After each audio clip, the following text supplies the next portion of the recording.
Hello students, today we are going to study about the second chapter of Hornbill book named We Are Not Afraid to Die If We Can All Be Together.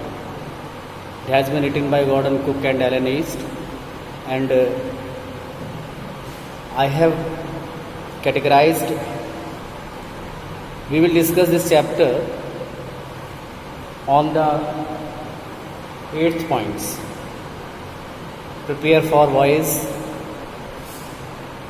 We are in Cape Town, caught in the storm, struggling with the storm. Next, search for an island.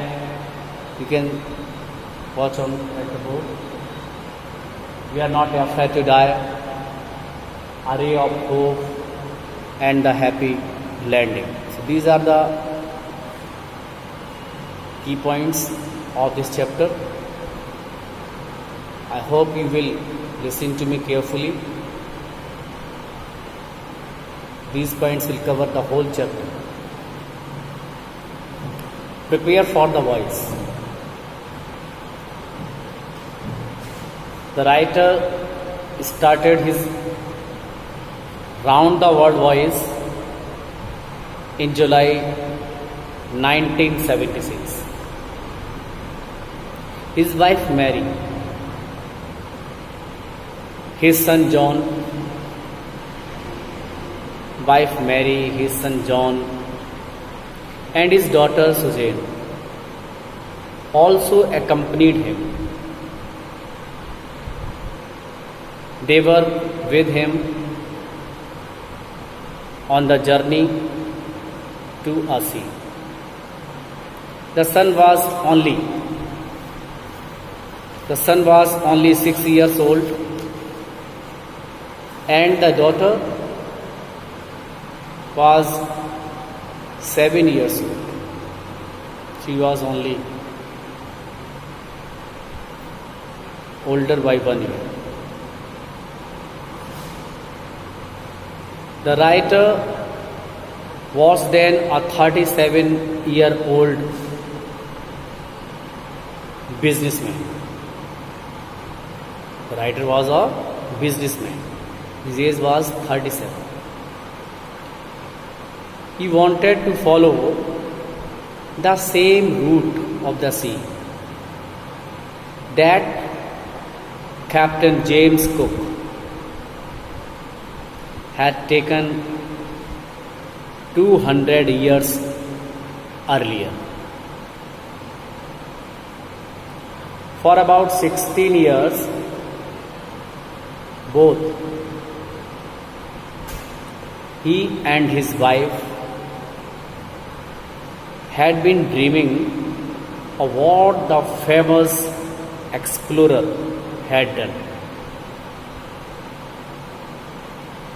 Captain James was the famous explorer of the sea. The family used to spend all their free time in improving their seafaring skills on the British Sea. The writer and his wife did hard work. They spent all their free time in improving their art of making voyage, seafaring, increasing their seafaring skills on the British Sea. They made a huge boat. It was 23 meters long. The boat was 23 meters long. It was made of wood and its weight was 30 tons. Yes, the boat that was made weighing 30 tons. It was a beautiful boat and was made with great skill. The writer did not leave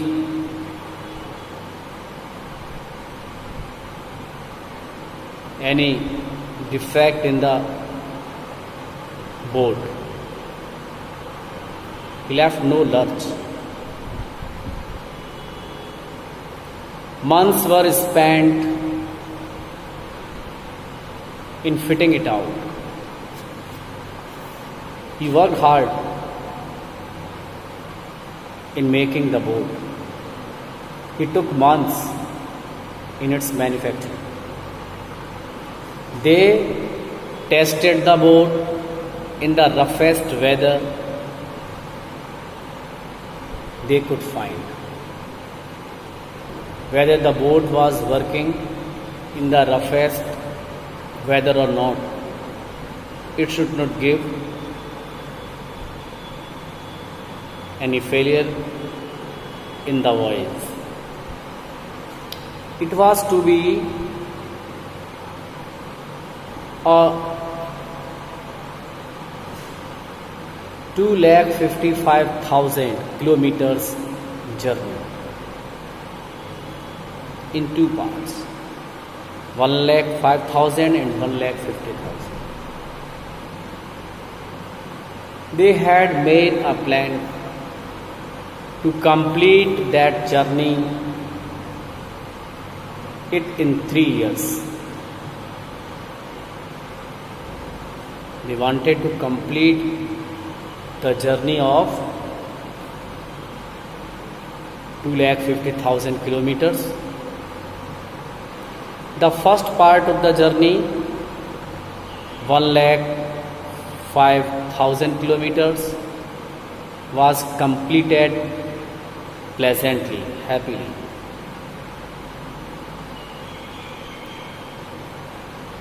They sailed the west coast of Africa. They took the boat to the coast of Africa and reached Cape Town. Now for the second part of their journey, they were to enter the world's roughest sea. One was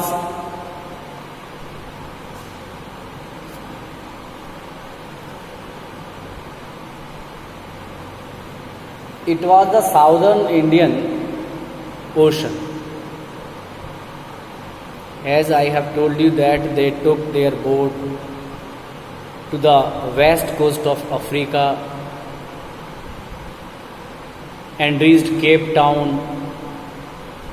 Now for the second part of their journey, they entered the world's roughest area, the world's roughest sea. The world's roughest sea was the southern Indian Ocean. Yes, it was the southern Indian Ocean that was the roughest sea of the world. Here, they took 2 sailors to help them. The writer and his wife hired 2 sailors for their help. They were Larry Weasel and Herb Ziegler.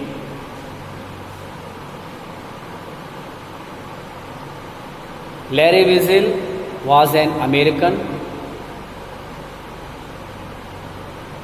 and the other was a Swiss. Herb Ziegler was Swiss. The second point is beyond the Cape Town.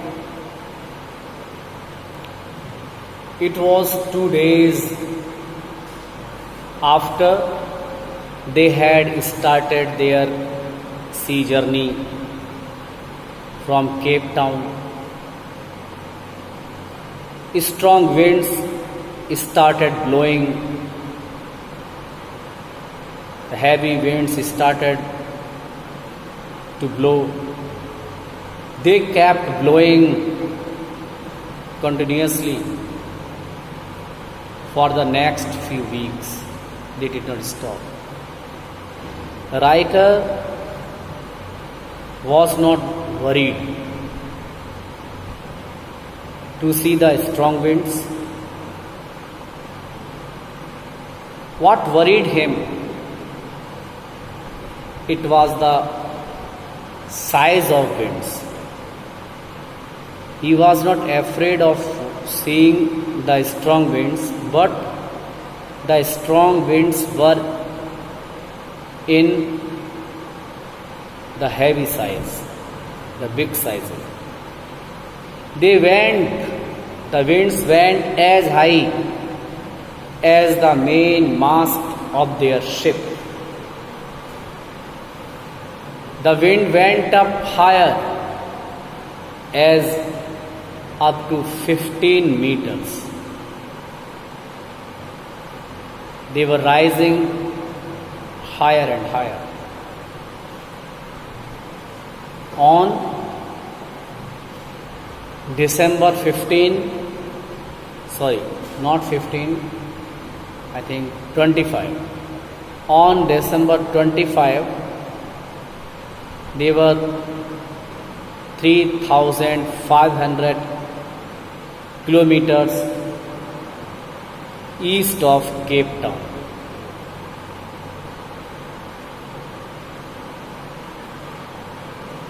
They were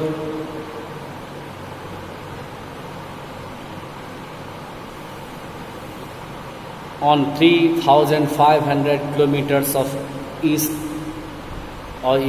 of Cape Town.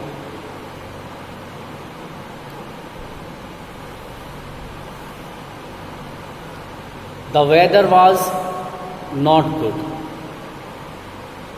It was terribly bad. Yet they had a Christmas tree and enjoyed Christmas in a wonderful way. Although the weather was not good, but they celebrated Christmas. They enjoyed the New Year's Day also. They celebrated New Year in a very spirited manner. They celebrated both Christmas and New Year happily. They hoped that the weather would change soon. It would be good soon. But the weather became worse. It did not change. But it changed for the worse. It became bad to worse. On January 2nd, the huge wave started. On January 2nd, there were huge waves in the sea. The ship rose to the top of each wave. Yes, the wave was so heavy that it rose the ship. They had put up only a small sail, storm jib, in the front of their ship. The screaming sound of the wind was painful to the ears. The winds were creating the very fearful sounds. In order to slow down the speed, they dropped the storm jib also. They wanted to slow down the speed of it. They secured everything tightly with the ropes because the wind was blowing fast. So they secured everything tightly with the ropes. They attached lifelines. Lifelines means ropes, strings, to their life rafts, life-saving small boats. They attached the strings to the life-saving small boats. Then they put on their oil skins and life jackets. At about 6 p.m., there was a dreadful silence. It was a fearful silence. The wind stopped blowing and the sky grew dark. Then there was a growing roar. It was a roaring sound. There was a growing roar. A huge cloud was seen close, coming to the back of the ship. It was not a cloud, but it was a terrible wave of the sea, almost twice the height of the other waves. It appeared perfectly vertical. It was very huge wave. Now the next point, caught in the storm. The roaring sound changed into a thundering sound. The writer thought that their ship would ride over the wave, but there was a dreadful explosion that shook the deck of the ship. It moved the deck of the ship. A torrent of water, the heavy water, broke over the ship. It was a torrent of water that broke over the ship. The writer's head smashed into the steering wheel. The wave hit his head. He was thrown overboard. He was aware, the writer was aware that he was sinking below the waves. He accepted the fact that his end was near. He began to think that his end was near. He was losing consciousness. He was losing his consciousness. He felt dizzy. But soon he felt peaceful. And he felt quite peaceful. He lost his consciousness. He felt quite peaceful, but then suddenly his head hopped out of the water, jumped out of the water. He saw the wave walker. Wave walker was his boat that he made. He saw the wave walker few meters away. It was turning over into the sea. His boat, wave walker, turned into the sea. The masts, the poles were almost flat. They fell down horizontally. Then A wave threw it upright. A wave threw it upright. The wave came and made the wave walker upright, straight. The writer's rope, lifeline, was still tied to the ship. It pulled at him with such a jerk that he was thrown back onto cracked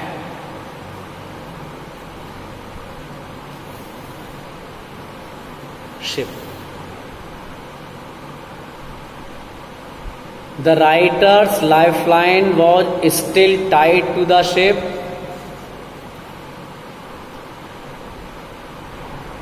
The lifeline pulled at him with such a jerk, he was thrown back onto his ship. Now the waves turned the writer, tossed him around the deck like a doll, rag doll. The writer was turned like a rag dog by the wave. His left ribs cracked. The writer's left ribs cracked. The ribs were hit. His teeth were broken and his mouth was filled with blood. He was badly injured. Still, he was not discouraged. Somehow, he found the steering wheel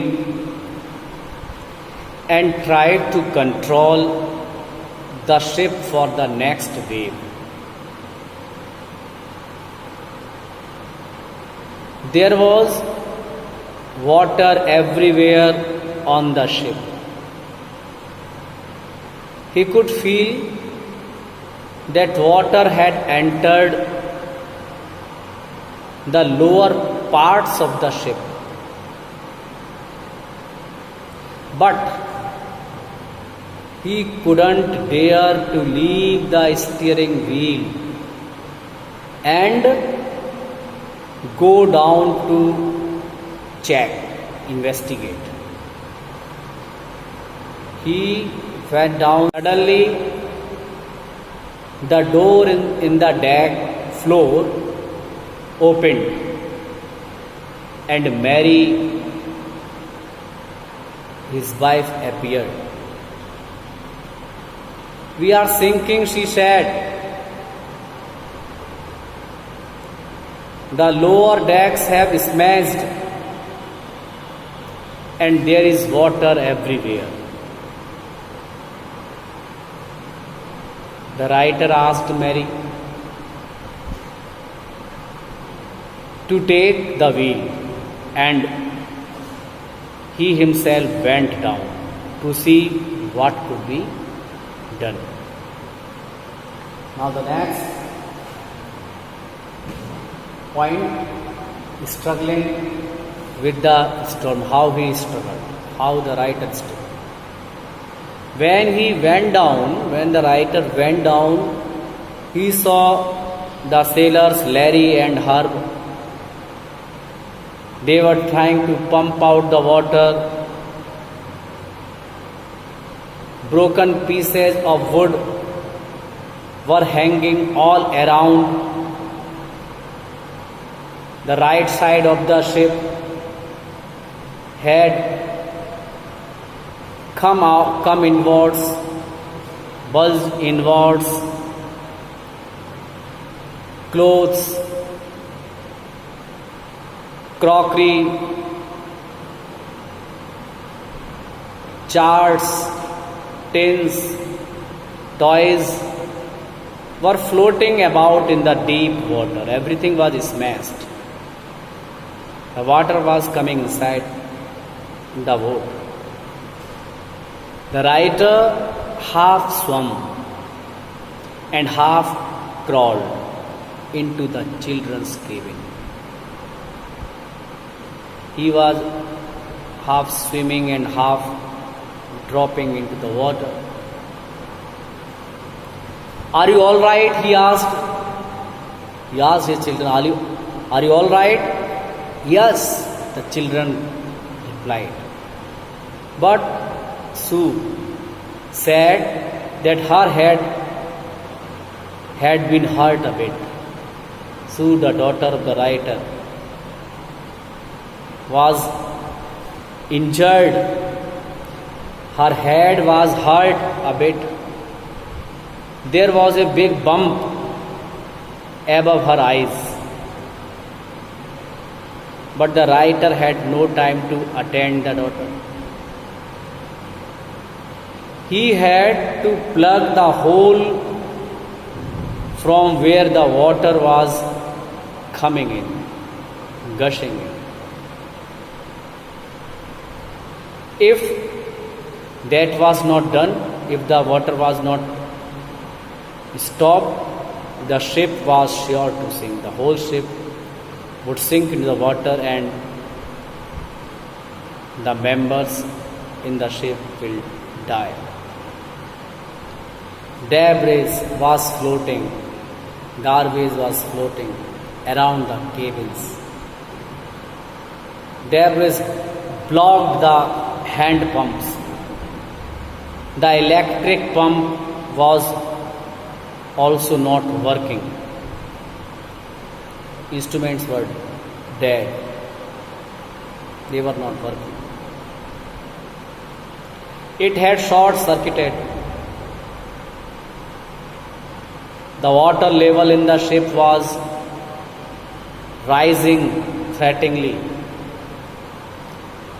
The water level was rising. Luckily, they had another electric pump. The writer connected the electric pump to the out pipe and it started working.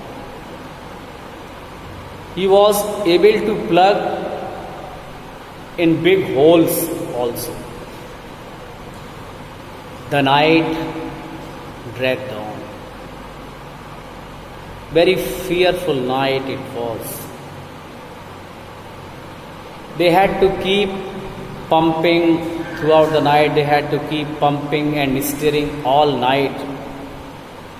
They sent radio signals for help, but there was no reply. It was not something surprising because they were in a remote corner of the world. They were at the distant place of the world. His daughters had sullen alarmingly, fearfully. She had the bump on her eyes. Her eyes looked terribly black, and she had a deep cut on her arm. When the writer asked why she had not told of her injury, she said, "I didn't want to worry you. When you were trying to save us all." Next point, search for an island. By the morning of January 3, the water level was quite under control. It was 15 hours since the wave had hit the ship, and they had survived. Now they could have 2 hours rest in rotation. They wanted to take relaxation in rotation.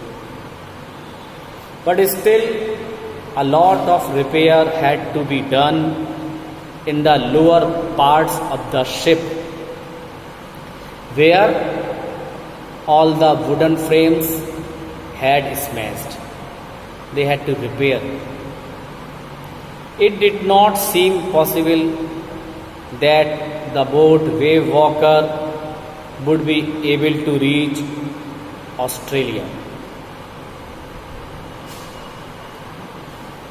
The writer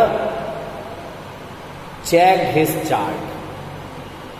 He calculated that there were two small islands, a few hundred kilometers to the east. One of them was Amsterdam. It was Amsterdam. Now, their only hope was to reach these spots in the vast, huge ocean. But that could be possible only if the wind stopped and they could put up the sail. It was January 4. They had been pumping water continuously for 36 hours. Now only a few centimeters of water was left. They could not put any sail on the main mast. The pressure could tear apart the damaged ship, so they hoisted only the storm jib, a small triangular sail used in sport, used in the front side. And they started for where they thought the two islands were. They started going towards the islands. Mary found some meat and biscuits for them. They had their first meal in almost 2 days. Now, next point. We are not afraid to die. The sense of relief was short-lived. At 4 p.m., black clouds to build up behind them. The wind became stormy and the waves rose higher. The weather continued to deteriorate throughout the night. By dawn, by morning at January 5, the situation was very horrible. Again, the situation became bad again. The writer went to the children to soothe them, to comfort them. John asked, "Daddy, are we going to die?" John, the son of the writer, asked, "Daddy, are we going to die?" The writer tried to assure him that they would succeed in their efforts. They would save their life. At this, the boy said, "Daddy, we are not afraid to die.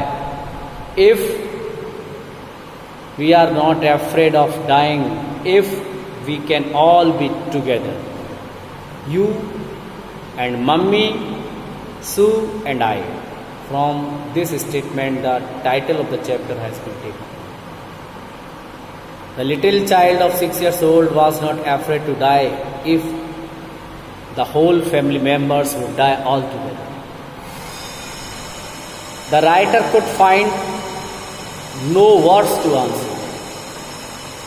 He determined to fight the sea with everything he had.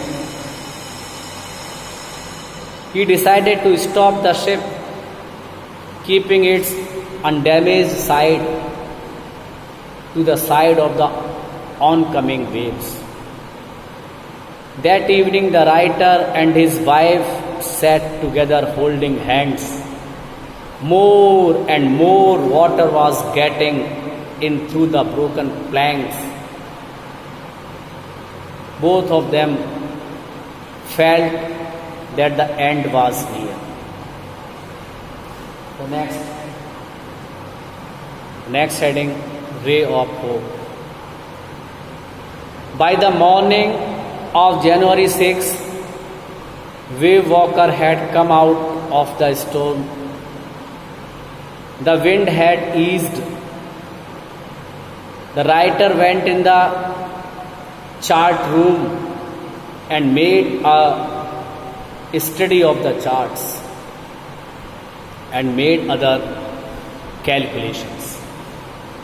The best he could know was that in 150,000 kilometers wide ocean, they were looking for a 65-kilometer wide island, while the writer and his wife were making calculations. Sue moved painfully up to him.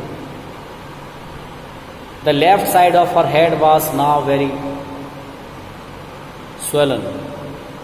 Her blackened eyes were narrowed to slits.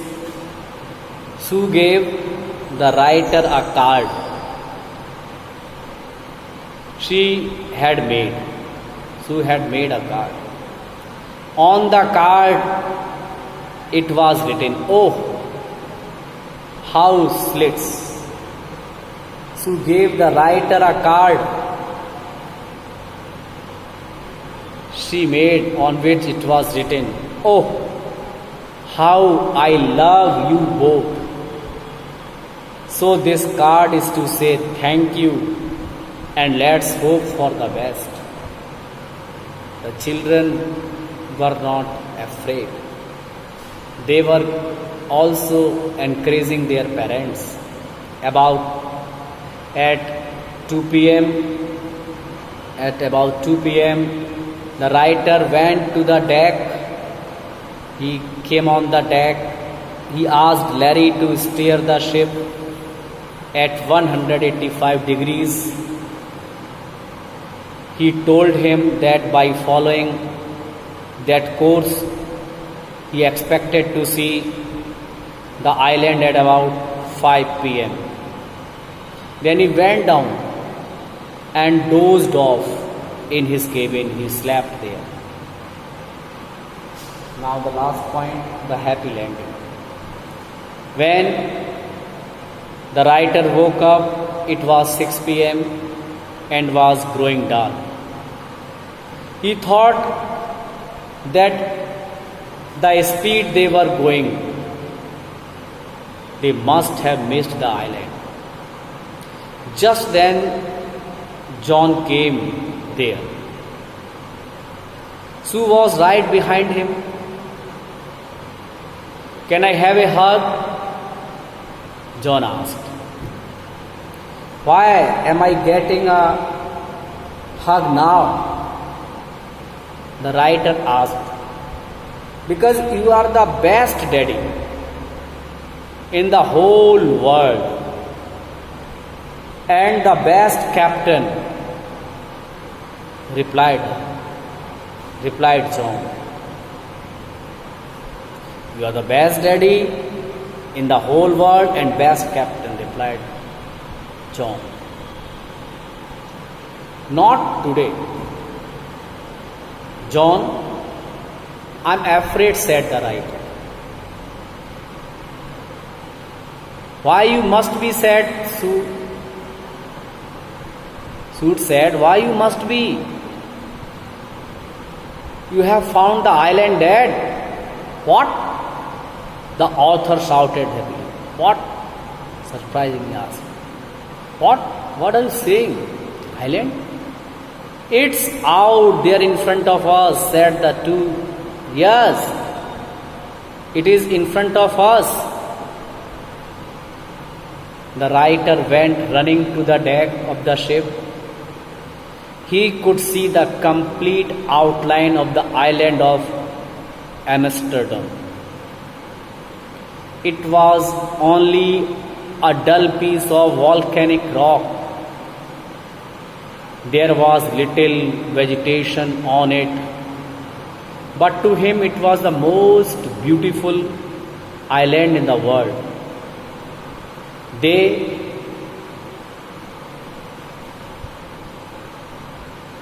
anchored offshore for the night.